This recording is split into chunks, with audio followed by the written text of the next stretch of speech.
Hey everyone, Derek here with a quick news update on Pokemon Sun and Moon, specifically that the Pokemon Sun and Moon website has updated with brand new information on our 3 new Pokemon, Pikapek, Yungoos, and Grubbin, as well as Solgaleo and Lunala, in which we found out that these 2 legendaries actually have different phases depending on the attacks they use.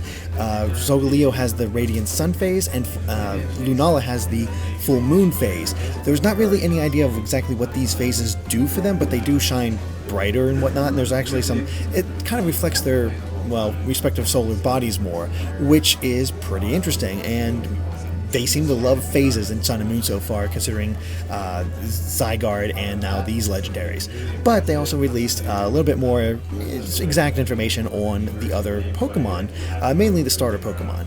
So Pikapek is that wireframe Pokemon that we saw before, as I mentioned in the previous update, and we found out, as with the presentation, that it can strike 16 times a second with its beak.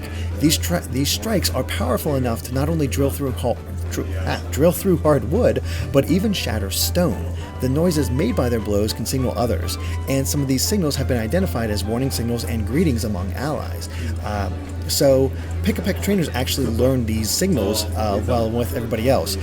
They drill holes in trees and store food in the holes, and they also like small glittering objects and will tuckle them away in their food stores too. It is often said that something lost, something missed, check inside the Pikapek nest. And so they can also zip seeds at them, and these shots have enough strength to embed the seeds in the tree trunk. So very powerful, and basically this is our new Pidgey Pokemon, which is pretty obvious, and I don't know, I'm down for a woodpecker. Next up we have Yungoos, who is a big eater that is never satisfied. The majority of its long body is given over to its stomach, so massive stomach, and its digestion is swift, so it's always hungry. It has strong fangs, which we can see. By the way, I love the design of this Pokemon. So it can crush and consume the hardest of objects. This thing is a huge eater. Each Yungoos chooses its own particular route for searching out prey. It stalks along this route searching for food until it's exhausted, at which point it drops and sleeps wherever it may be. So it's kind of a fun description for Yungoos, to be honest.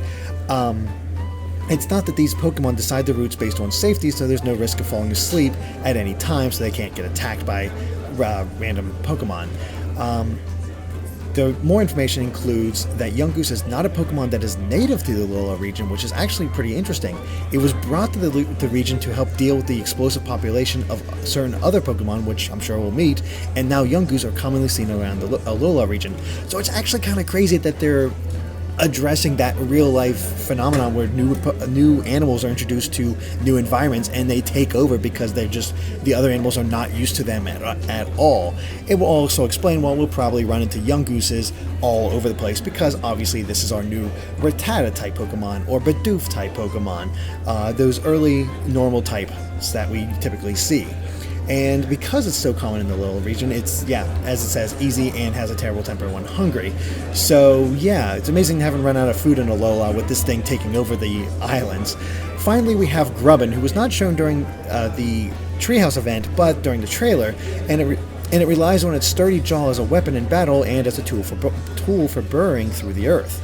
It loves electricity, which is why it can be found near power plants and substations. So we might actually see this thing evolve into a electric type bug electric type when it gets to its final evolution, because it seems to be pretty obvious that this is our new Caterpie type Pokemon, or the other bug types that we've seen throughout the generations. But it also wraps tree branches in sticky threads that it spews from its mouth, and can swing around like an actor on suspension wires. So we have Spider-Man here, or Grubman apparently. And I just wanted to update with this brand new information about Pokemon Sun and Moon. There's a lot to unpack here. There's always a lot of fun, and there's just fun descriptions for these new Pokemon and the mystery of what Solgaleo and Lunala are capable of. So with all that said, thank you guys for watching, and of course stay tuned to GameXplain for even more on Pokemon and Zelda straight from E3 2016. So thank you guys for watching, and of course, I already said that. Catch you guys later. Bye.